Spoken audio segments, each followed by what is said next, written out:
Welcome to Haunt Weekly.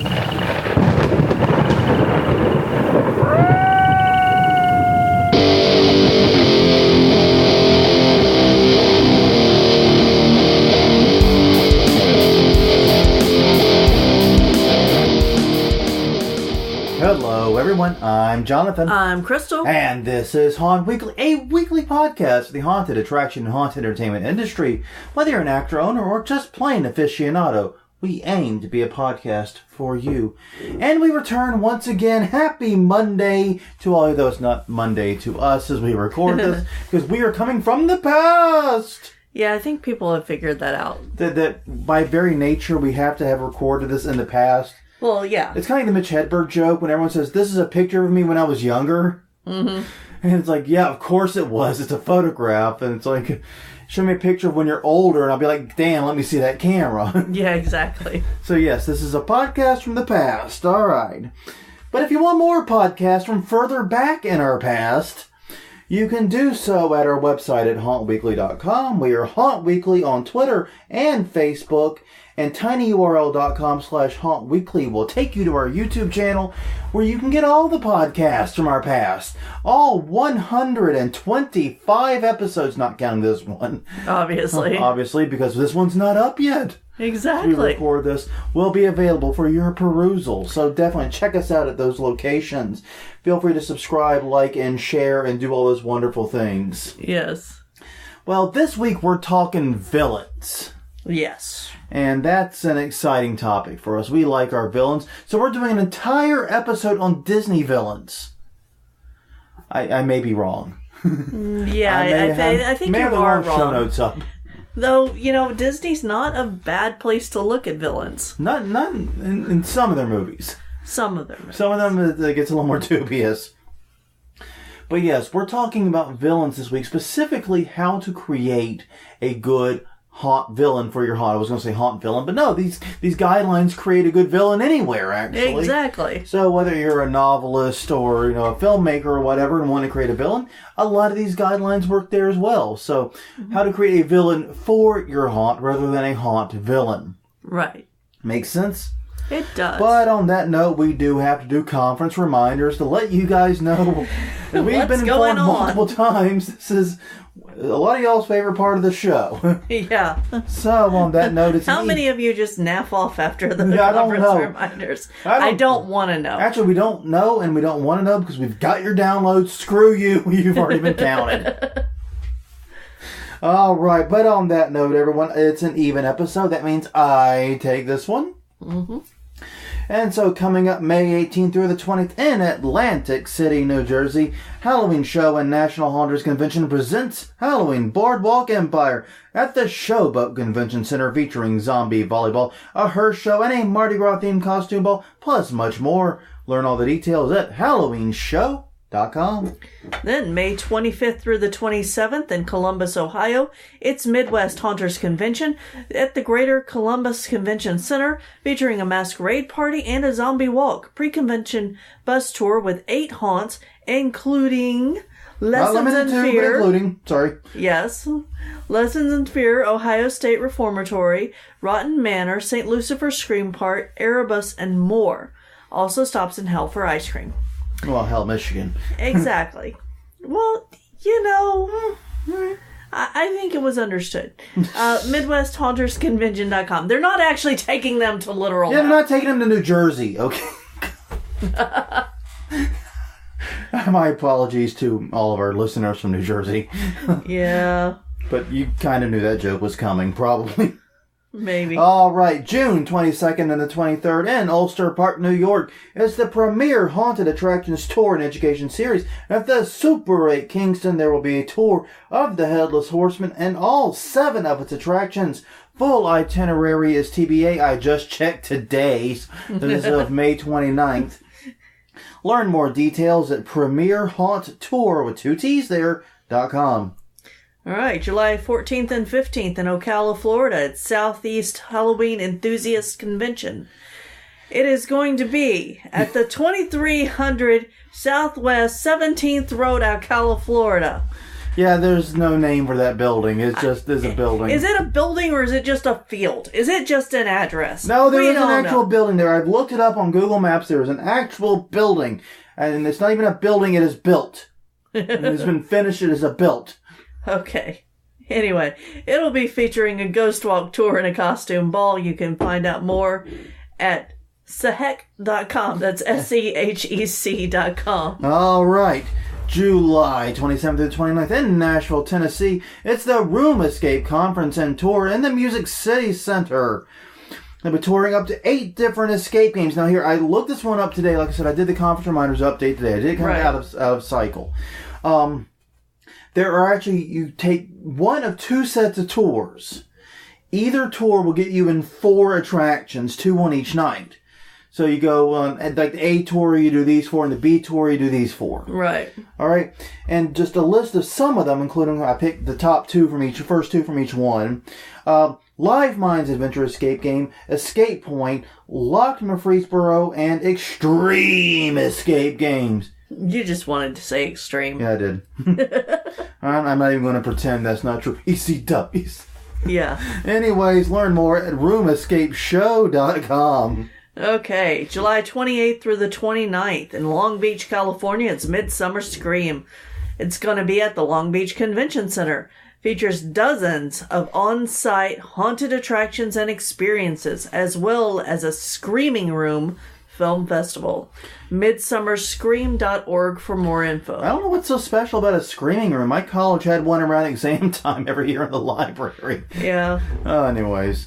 After that, on July 30th, just a one-day thing, Seasonal Attraction and Leadership Symposium 2018 will be in Long Beach, California at the Queen Mary Hotel, which we just covered in the news. Yes. They will be renting out their most haunted room. Right. So, if you're going there for Midsummer Scream, because they're in the same city, and they're just one day apart, you could stick around for the extra day if you wanted to check out this symposium. I don't think that's coincidence. I don't think so either. I think that was probably smart booking. That was smart, crazy, whatever. Smart, crazy, whatever. It was intentional booking. Yes, intentional booking. We'll run with that. It is put on by the Haunted Attractions Network, owned by Gantam Media. There will be 6 keynotes, though the speakers are still TBA. And there'll be Q&A/discussion sessions after the fact. There's going to be a jam-packed day. Learn more at hauntedattractionnetwork.com. They have a link to the symposium at the very top, though it's not up to date there. So realistically, go to their Facebook page.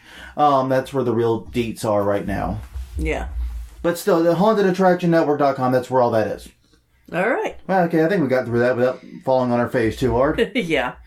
No, we didn't. Now for the main part. The main course. Oh, I thought we were done. No, that was just the appetizer. All right, but anyways, we're talking about villains today. And this was a topic that actually has come up a couple of times around here in general, because we're always looking for ways to improve our storytelling. Right. And to us, and to many of you, I know haunting is a storytelling medium. It is. Now, storytelling mediums need conflict. Yeah. You need something. And of course, as we all know from our days in English class, there's only so many types of conflicts you can have. And the most common and the most easiest narrative is hero versus villain. Good guy versus bad guy. Yeah. Face versus heel, if you will. It's a very classic thing because we're not doing like man versus nature or man versus self in a haunt, which I think are the other 2 conflicts that commonly come up. Yeah. Yeah, I would agree with that. I think there's a 4th, but I already forgot it, and it doesn't really matter. We're doing hero versus villain, because that's what we do in haunts most of the time anyways. Now, here's the thing. You need to have a haunt villain, so you have to ask yourself the immediate question, who's playing the hero in this story? Who is the good guy in the story of hero versus villain? And the answer is the customer. Yeah. They are the hero. Now, this was something that came up at HauntCon. Right. Who was it that said it? You mentioned it before. Oh, Margie Kerr. Margie Kerr said it. She's been on. Yeah, she's been on. I could not... Okay, we've had several people from HauntCon on. Several women from HauntCon on. Yes. To be unable to remember which one, that's actually a good thing. It's a good sign. Yes. It was episode 114. Yes. But she talked about this, and basically one of the reasons people go through haunted attractions is because they want to feel like they've conquered something. They've defeated something. They've emerged stronger. And it's also one of the reasons people go in groups. Yes. Is to have this shared, I wouldn't say traumatic experience, but same experience of overcoming something, of beating something. It's almost like a coming-of-age story told over and over. It is. But groups do it, even like older groups will do it to have that bonding experience, to have that moment. Right. Where they all came together and overcame something, basically. Right. They survived. So, in this story, while they may not conquer, but they will survive. They will defeat the villain, whether it's a him, her, or them. Right. Because you can't have multiple villains in one case, or groups of villains. Like a family can be a villain in this case. They thwart their plans merely by getting out the other side. You know, the carefully planned exit with the exit lighting sign. Yes. And the safe walkway to it. The safe walkway to it. It's at least 36 inches wide. Yeah, that one. Yeah. But merely by doing it, they have conquered.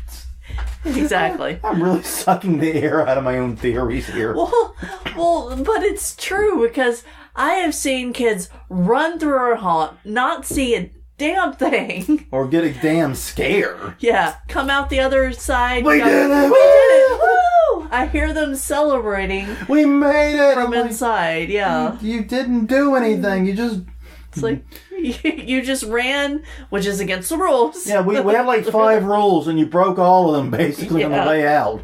Good job. Yeah. We have basically 5 rules that pertain to your behavior in the haunt. Yeah. And you broke nearly all of them. Yeah. Good job. Go team. Yep. But anyways, yes. But that is the thing. That feeling of conquering, that feeling of defeating something is very, very important. Now, then comes the question, what do we give them to conquer? Is it just the haunt itself? Of course, that's a big part of it. Right. Your brand, your name, hey, we did, the House of Shock. We did the Mortuary. We did Erebus. We did whatever. Yep. We made it through. We did it. Right. That's a big thing. But also, you can give them a villain to conquer. A character to conquer. And that is what we're talking about now. Right. Now, we are going to talk about this from the perspective of a haunted attraction. I know. Big surprise. We may take that approach with this. Yeah. But that means that we're going to be kind of developing the character a little bit backwards. Right. Because even though, and it's very interesting, you actually search this online, and I'm going to try to put some of the links in the show notes. But I ended up reading a whole bunch of guides on creating villains, which had some great suggestions that I included. Mm-hmm. But like I said, there was like a dozen different sites, and I got a million things from everywhere, basically, is what it came down to. And a lot of the lists had overlapping information. But it was all geared at novel writers and filmmakers. Yeah. Not at haunters. And so a lot of those tips, while very, very good, are kind of ancillary things for us. Because we're not building a character you're going to spend hundreds of pages with, or nearly an hour of screen time with. No. In a lot of cases, it's just a few minutes. Even if it's that. Yeah. And, I mean, we've seen, like, Terror on the Coast. Their villain was inside the haunt. And we only saw him for 15 seconds? Yeah. 30 seconds? Yeah. Something like that? Yeah, and that's the thing, is that you don't get to spend a lot of time with your customers inside the haunt. Yeah, and we're going to talk about that in more detail. But yeah, you have to be prepared to have villains that kind of come out of the box hot. Yeah. You know what I mean? And so that's where that's the angle we're approaching it. So in terms of building our villain backwards... Right. The first thing to think about is going to be the villain's name. Okay, now, as far as I'm concerned, the name of your villain has to be 3 things. First, it must be distinctive. There must be no names like it that you're aware of that are similar or confusing or could be muddled with. Right. Second, it must be easy to remember and say. It must be something that people can talk to each other about. Yeah.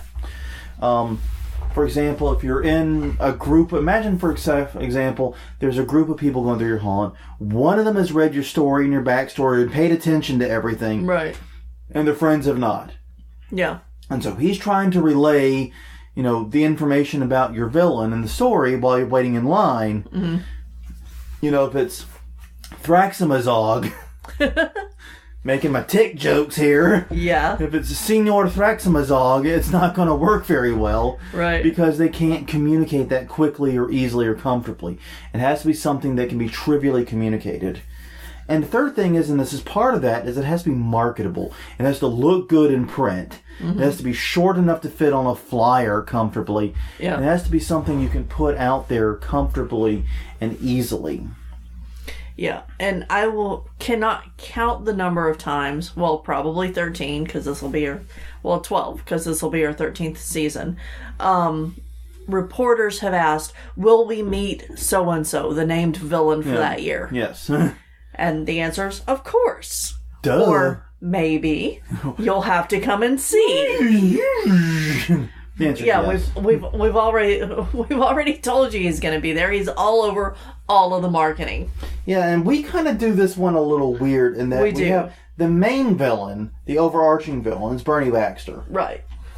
He is the carny. He is the guy that's front of house. He's leading you in, and he's bringing with him these. I don't want to say secondary villains because they're actually the lead villains of the year. Right. Yeah, I see Bernie as more of the host. He is hosting an event to showcase this extreme evil that he's brought back. Exactly. That's well put. Demons. That's well put. Yeah. He is the recurring villain. Right. That kind of introduces the main villain of the year. Yeah. The villain du jour, if you will. Exactly. And we do enjoy having it that way because it gives us it gives us a character that we can keep investing and keep growing year over year over year. Right. And it's recognizable every year. And people recognize the fuck out of Bernie. Yeah. I really was not sure that would work well long term. Even though we put his face on the flyer, I wasn't really sure people would recognize him, but they do. Yeah. It's very, very weird. And especially as we've gotten on, later, like the first years, the most common question is, who are you again? People talking to him. Yeah. And now it's, are you Bernie? Yeah. No. Yes, anyways. But yeah. Now here's a tip I've learned for creating names for your villain and for any character in general, but for villains this is especially important. Consider writing down a list of potential names you're thinking about. And then shut it up, put it away, and forget about it. For a few days, a week, whatever, a few weeks, whatever. And then see which of the names you remember after that time. If you have 12 names in that list, you're only going to remember one or two. Yeah. I almost guarantee you. Unless you were got a photographic memory, which doesn't exist, or something, you're only going to remember a couple of those names. Those names you remember are the ones you start with. Right. And you work from there. Beyond that, focus group it with your friends, your family, customers, anyone who will listen, people you mug on the street. I recommend chloroform for the mugging.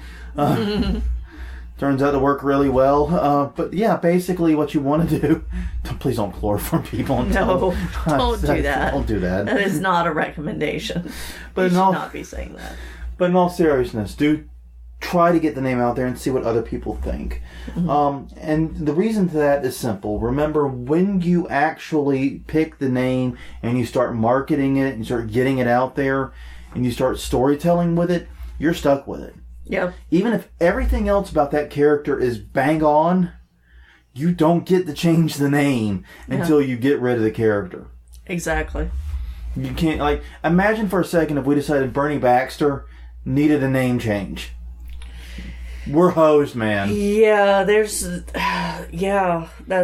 pretty much our brand gone away. Yeah, that's everything. That's everything we've worked on for 13 years down the toilet, basically. Yeah. Okay, so hopefully by the end of this, you've got a relatively marketable name. Mm-hmm. Next is to focus on his appearance.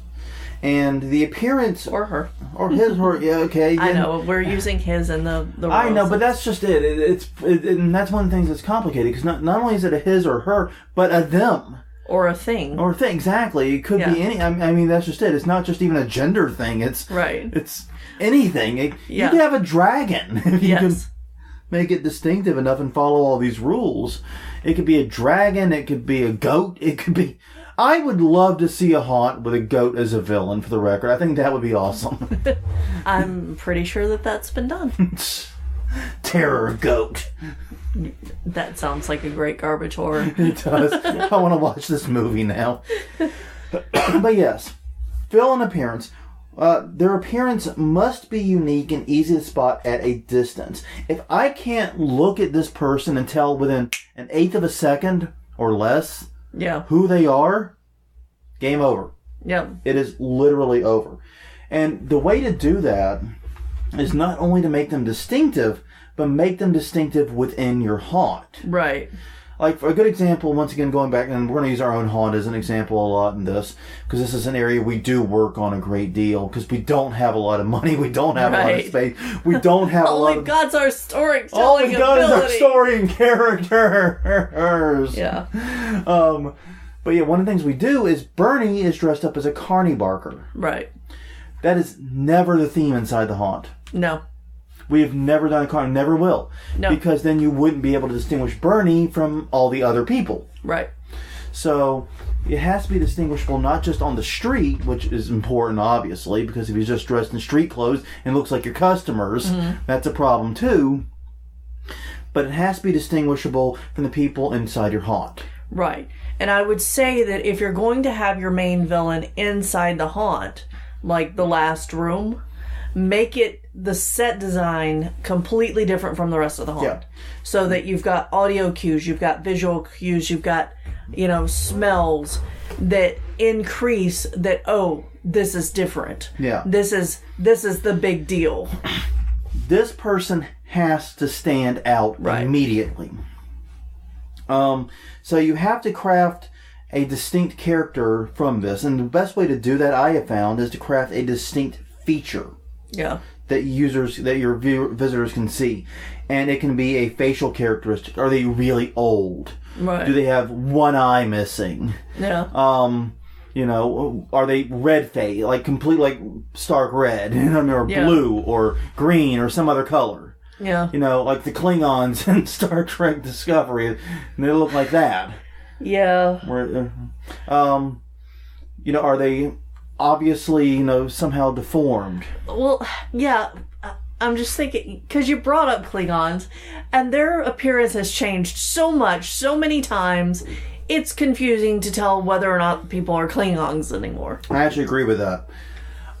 Another option is a physical characteristic. Are they really tall? Are they really short? Do they have 4 arms and 4 legs? Do they? Are they a spider? Are they a spider goat?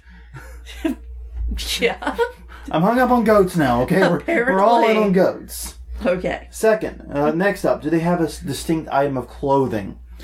With Bernie, this is where Bernie works, by the way. Right. Long coat, usually a bright color. Yeah. With the tails. And we just got a brand new coat for Bernie I'm really excited about. It's a bright red coat with tails that go down to my ankles. I'm in danger of tripping on him, actually. We might have to take him up a little bit.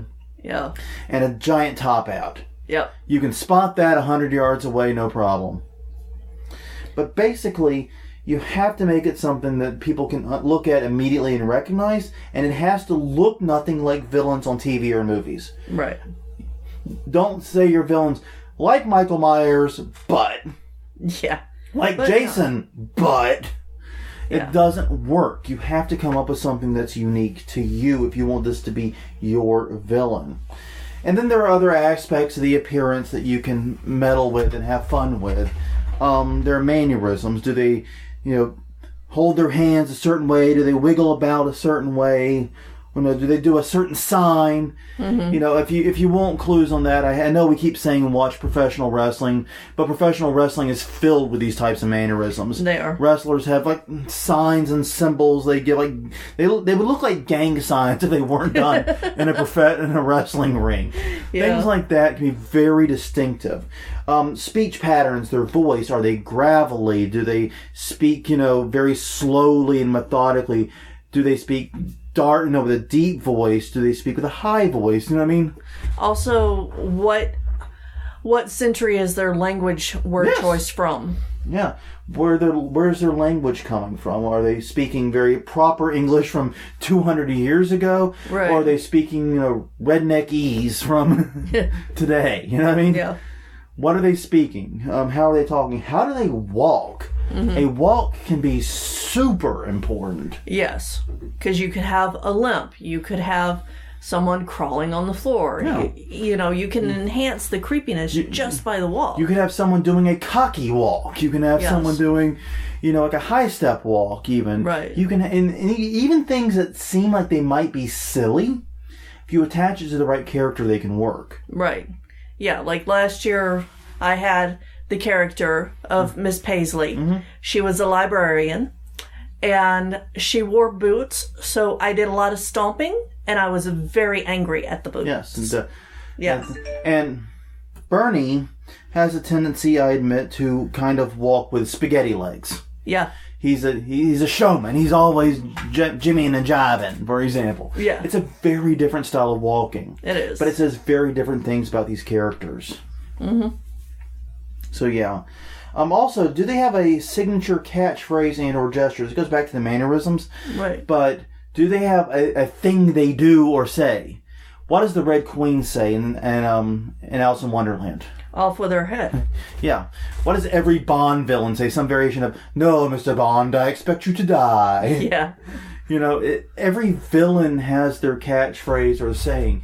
Don't use those, but come up with your own. Something that they say. And, with Miss Paisley was a good example. It was, "This is wrong," was basically the thing. Every story was wrong. Yeah. And it actually worked really well. People were leaving talking about that. Yeah, well, they were asking me what was wrong with the books. A couple of smart-ass kids asked me what was wrong. The stories are wrong, yeah. Or what book is it? It's the law. Oh, God. Yeah. From the hella dark category. That happened a couple of times. I can imagine it did, actually. That makes a lot of sense that would happen. Well, that's what the little smart-ass boys got, was it's the law, because they came through once and were too scared to, say it before they got out of the room. So I had it, if they came back, I had it ready. Yeah. So yeah, that makes a lot of sense. But yeah, the main thing here is to try and make sure that your villain can be quickly recognized and is very distinctive. Yeah. You want to make sure that they can tell your villain apart from the other baddies in your haunt, and from the baddies in line and from everyone else, but also the other baddies in all of movie history. Right. So yeah, the main thing is you want something to be very, very distinctive. And the key way to do that, that I have found, is to make the appearance be over the top. And this is something our industry actually does really, really well. We've actually figured this out. Going back to with Bernie and the Carney Barker, he doesn't just have a coat with tails. Right. He has this bright red coat with tails to the floor. Yeah. He doesn't just have a top hat. He has a super comically large top hat. Yeah. Which has to be super comically large because I have a big goddamn head and I'm wearing a big goddamn mask. The only top hats that fit are comically oversized. This is very true. How many times have we gone top hat shopping? Plenty. You also have a cane. Yes, the cane.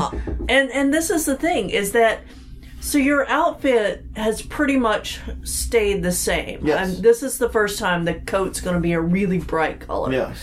But your face, your mask has changed 4-5 times. Yeah. Because, the first year... Oh, fucking hell. All right, this is confession time, boys and girls. We're gonna pull an aside here and sit by the fireplace that you can't see and we don't have. Yeah, exactly. And talk about this, because the very first year we opened, when we did it in 2005, yeah, we were doing it in the aftermath of Hurricane Katrina here in New Orleans. Right. We were making do with whatever we had. And we had the idea for the character of Bernie. Right. And we'd actually hashed out a lot of these details about him beforehand. And we went to go find the mask, and unfortunately we didn't have any Halloween stores nearby. Right. And in fact, most of the stores that were open did not have their Halloween At all. Like, you couldn't go to, like, Walmart and get Halloween. You couldn't go to, like, Home Depot now is legend for Halloween. Yeah. You couldn't get in. There was no Halloween at Home Depot. They didn't have anything anywhere because the timing hit at such a way that the trucks could not get in. It was late August. Was when Hurricane Katrina hit, and through all of September, nothing arrived. Yeah, well, and things still weren't open. Yeah.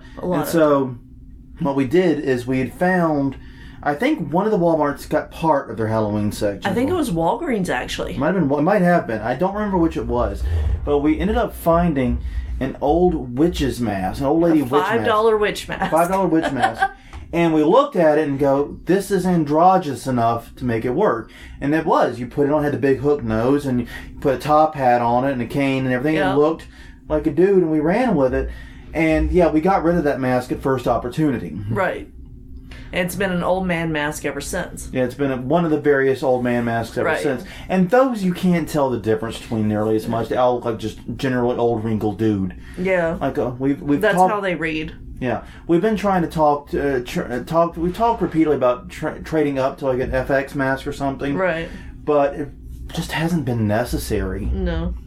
And the money hasn't been justified given our budget. But anyways, when doing this, where the hell were we in these notes? Yeah, I know.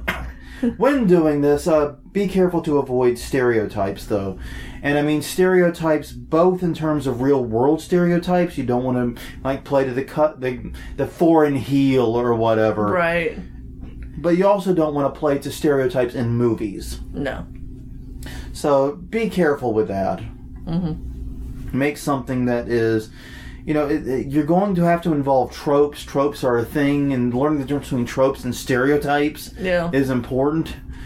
But, yeah, don't give in to just following stereotypes.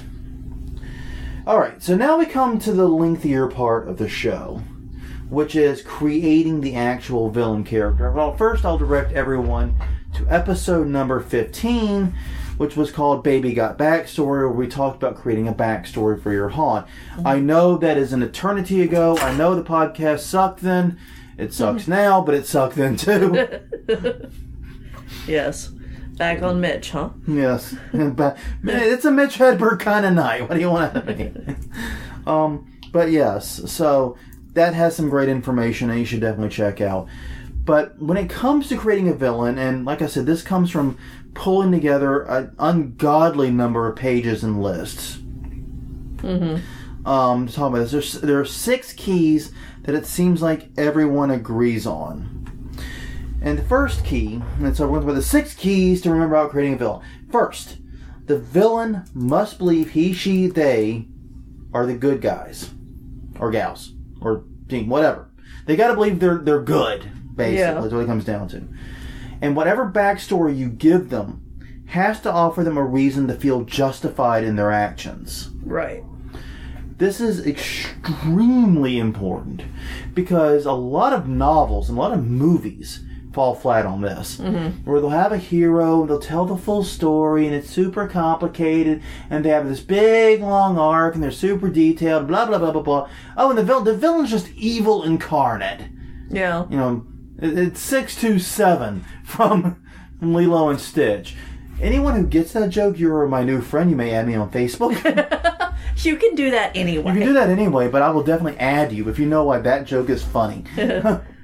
But yeah, they are basically, they're very evil incarnate. They don't need a backstory. No, nobody goes through life thinking that they are the villain. Right. That is a very important thing to remember. So why are they doing it?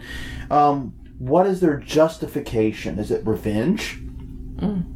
Is it response to some perceived transgression? Is it a blind drive to do some greater good? You always hear about the mad scientists, for example. They don't think of themselves as mad scientists that are doing evil and torturing people. No, they're trying to find a cure for this disease. They're trying to find immortality or save their life. Increase evolution. Yeah. Increase the speed of it so that we can have better humans. Yeah, they always have some quote-unquote greater good they're striving for. What is the greater good that the villain uses to justify their actions? Because Because simply put, villains do not think of themselves as evil, ever. Yeah. If your villain goes, I'm evil, yeah, they're not a villain. They're just cardboard. Yeah, I suppose that's true enough. You know, you have to find a way to make this villain believe that they are a good guy. And part of that does mean they can be kind at times, too. They don't have to always be a villain. Right. They can show compassion at moments. They can do things which seems like they shouldn't do because they're a villain. Yeah. And you see this in literature all the time. Professor Moriarty, for example, at times showed compassion in the Sherlock Holmes movies. Sherlock Holmes movies. Books. Yeah. Books, kids. Books. Sherlock Holmes was a book. He wasn't always Robert Downey Jr., okay? Well, yeah. That's not even your favorite. No, it isn't. So. But anyways, Jeremy Brett is the real Sherlock Holmes. Fight me. But anyways. So yes, think about that. Next, they must be as three-dimensional and as human or human-esque as the heroes. Basically, they have to share traits with the hero, in this case, the customer. But those traits must be misdirected. How would you describe your customers? Think about the people coming through your haunt on average. What traits do they possess? The kind traits, the good traits, the traits you admire in them. Are they loyal to their area? Are they family loyal? Are they, super driven to succeed? What are their positive traits? Now imagine a villain that takes those traits and goes in the left field with them, misdirects with them. Yeah. Yeah, I was just thinking that a lot of our customers are kids and teenagers. Yeah. And they have a lot of curiosity. Yeah. I would say that that's a good trait. Yes, they could be twisted very easily. So it's easy to imagine a mad scientist who's so curious to find out the way life works. Right. That they take it to that obscene level. Exactly. You can play with that way, for example. That's just an off-the-cuff example of it. They have to have the same traits as the hero, but are misdirected. And once again, going back to Moriarty and Sherlock Holmes, they were both super intelligent. They were both trying to make the world a better place. But Moriarty had a very different vision of what a better world meant than Sherlock. Right. And he went off in that left field. So yes, basically the goal here is to make it believable that anyone with the same set of powers could become this villain. Yeah. Okay, we all can't become Thanos from Infinity Wars or from the Avengers or whatever. We can't all become, Venom or Dr. Octopus or whatever. We all can't become them. But if we had those powers, could we? Could you see yourself being tempted and lured that way? Right. If the answer is yes, you got a compelling villain. Yeah. You got something much more compelling. Because the best villains are about the evil within us all and our capacity to do harm to others and our capacity to do harm to the world when motivated. That's a tough thing to get, I admit. But if you can do that, you've got a villain that will stick with people long after they leave your haunt. Yeah. The villains, number three, the villains must have motives and goals. Goals are what the villain wants. The goal is, I want $1 bajillion. I want the throne to England. I want to finish my collection. Yeah, I want to finish this collection, whatever. The motive is why they want those goals. Why do they want $1 bajillion? Why do they want the throne? Why do they want to finish the collection of skulls? Yeah. Why do they want to do what they want to do? Yes. Well, they wanted to finish their collection of skulls because mother issues. Yes. And that's a perfectly fine reason. Because you have to give motives to the goals. Right. Simply saying the ex-villain was trying to do blah, blah, blah, without saying why, it's meaningless. Yes, going back to our mad scientist who wants to make humans stronger and improve them. They could have lost a child. Yeah. They could have seen their wife die tragically. Yeah. They could have their own infirmities. Right. They want to better themselves through experimentation on others. They could be dealing with their own mortality issues. Yeah. It could be anything. So yeah, giving a why to it makes them much more compelling as a villain. Yeah. Oh gosh, I just remembered that the year that we did the parents who had lost the kids. And so the villain was trying to replace their kids with anyone who came through the haunt. Yeah. And you wrote it in such a way, it was beautifully crafted that the villain, that the children they were trying to replace was whatever age the customer was.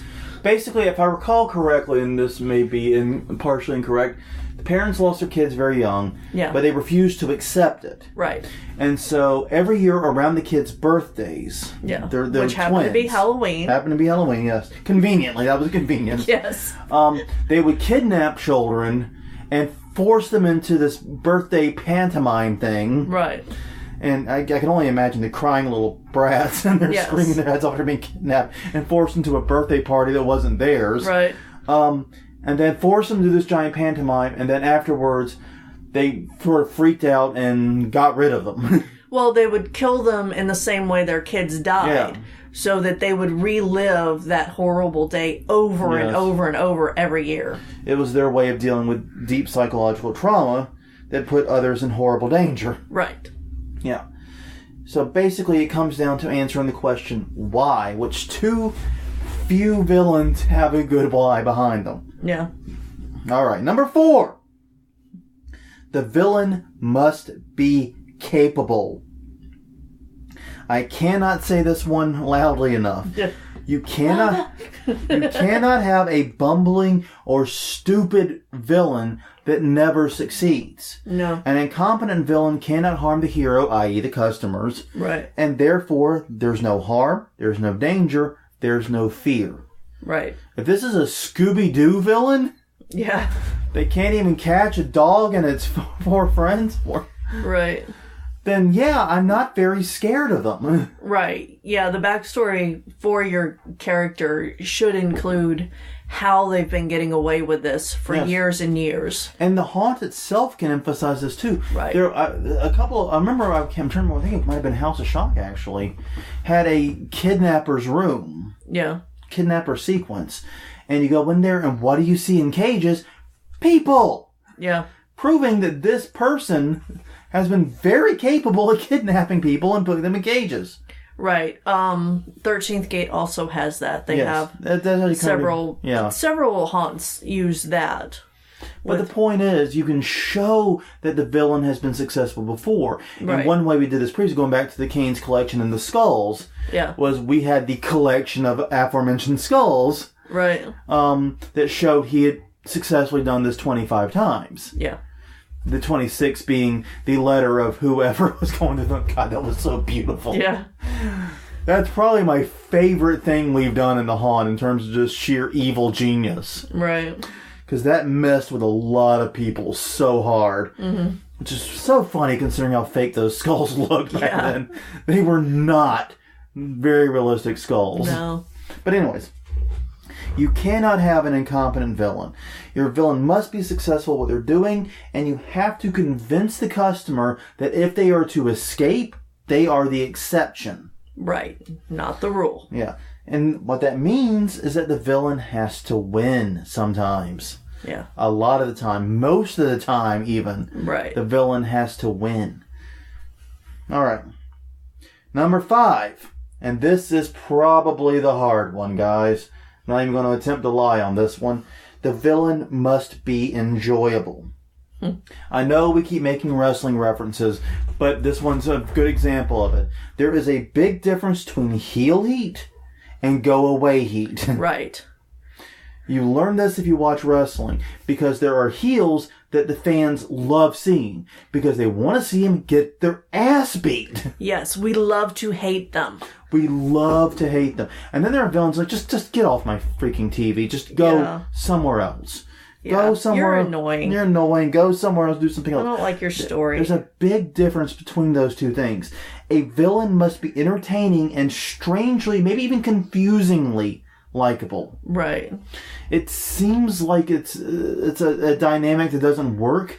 Right. Because I love to hate you, and I would be sad if I didn't get to see you. Exactly. But I don't know why. I am strangely entranced and affixed upon you. Yeah. And I can't explain why, but I want to see you get beat. Yeah. Well, and this is something that sometimes haunts get wrong, and we've seen it locally, because in an advertisement, we saw a stock video used for the main character for the haunt that year. Yeah. We found out that it was a stock character before we went. But purchasable on a, I can't remember which site it was, the Avanto site. Yeah. But Video Jungle, I think it is, or whatever. Yeah. But, so we went and we were taking bets. Are we going to see the character or not? And the answer was no. Because they were everywhere. And they weren't in the haunt. And that was such a letdown. And you just can't do that. You can't have them Video not show up. Hive is the site, sorry. Okay. It was going to drive me bananas if I didn't figure it out. Video Hive. Hive.com is where you can find the stock clips. But yeah. You have to have a villain people want to see and want to spend time with.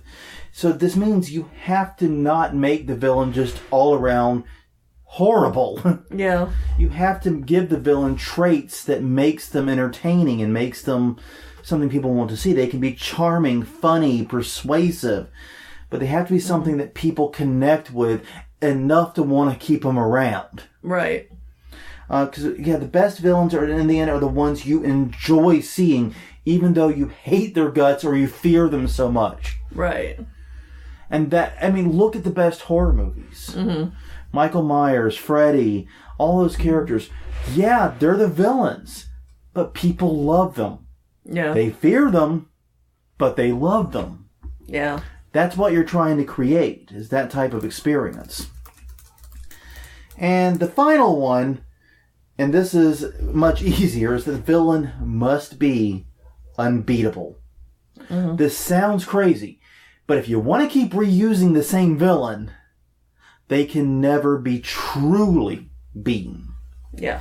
Great villains, like great heroes, will fall, they'll come up short, they'll have missteps, but they never give up. Heroes are basically the antithesis of villains. They share the same traits and the determination of the heroes, but they're villains. Yeah. And in this case, the villains, like when you escape that haunt, when you make it out the exit, you have to know that, you won, but they're not truly defeated.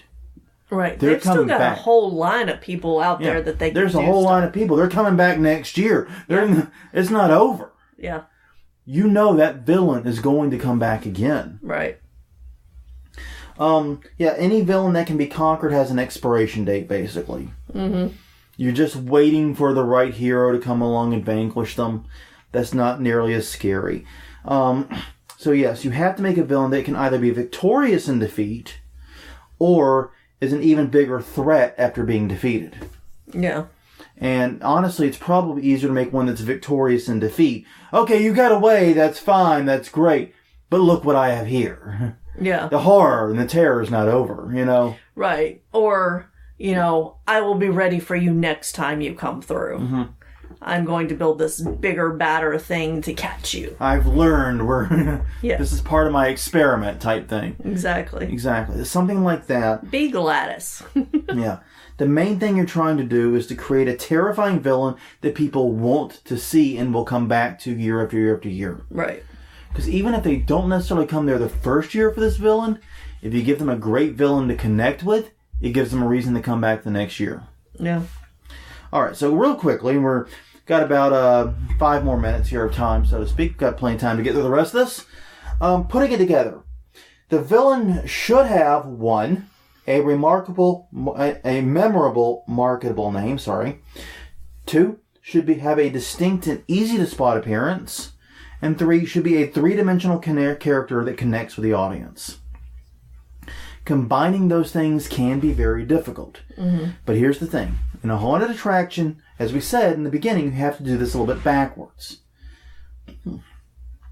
You have to start by focusing on the name and the look, because that's what everyone is guaranteed to see.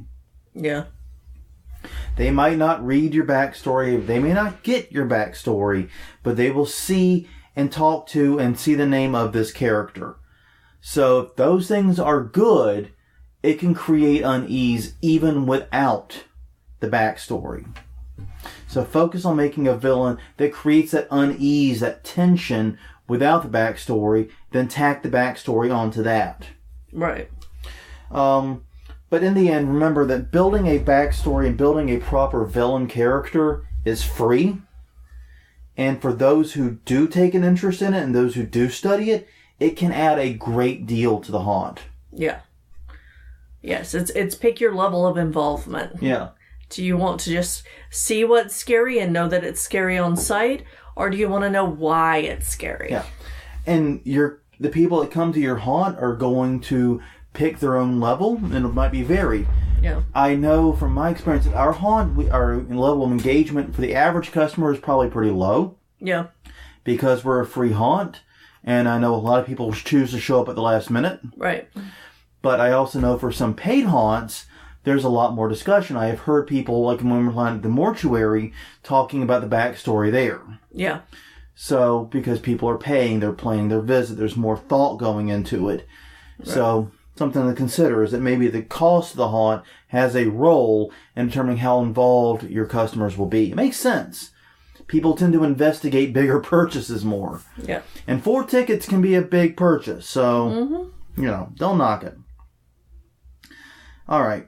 So, some additional and final thoughts on this. Do you put your villain front of house or inside the haunt?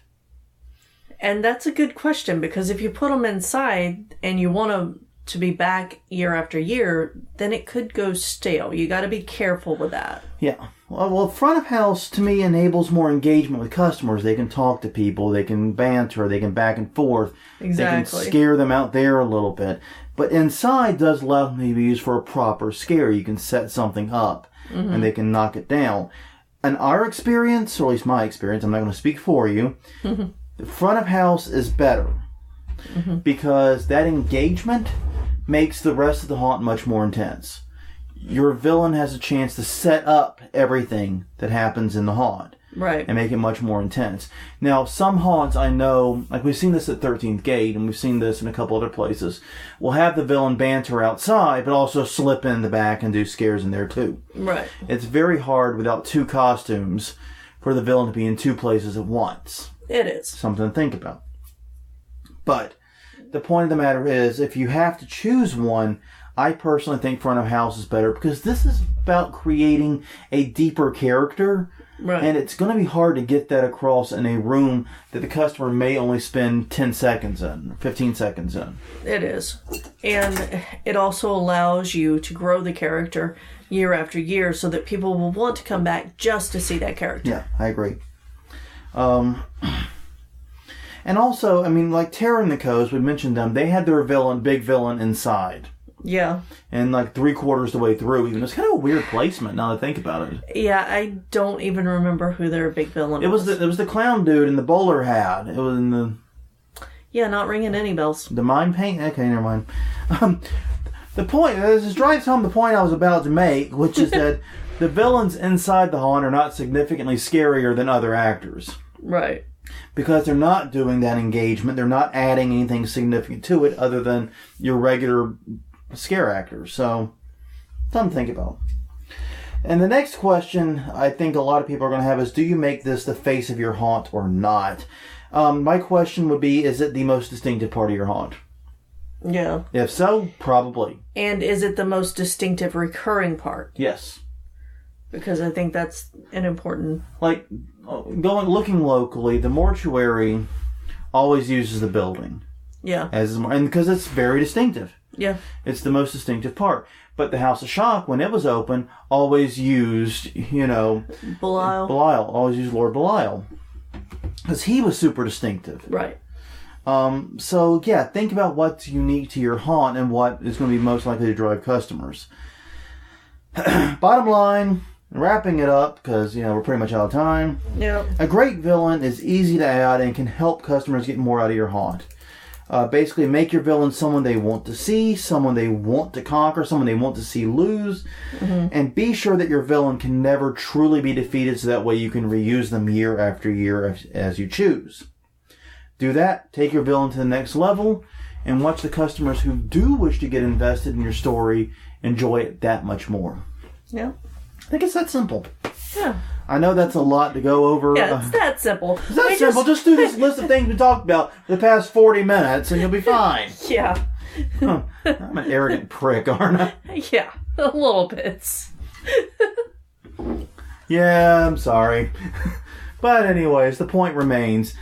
Adding a compelling villain is fundamentally free. Right. Other than possibly the costuming work you have to do, this is something you can do for very little money, and it can make your haunt much more compelling and much more memorable. Right. We have people come back for Bernie every year. Yeah. They like seeing me dance and jive in front of the line for some reason. I don't get it either, okay? You're a different person when you're Yes, Bernie. I am.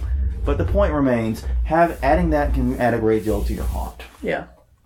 Well, on that note, everyone, we have to wrap this up. Thank you very much for spending the past hour with us.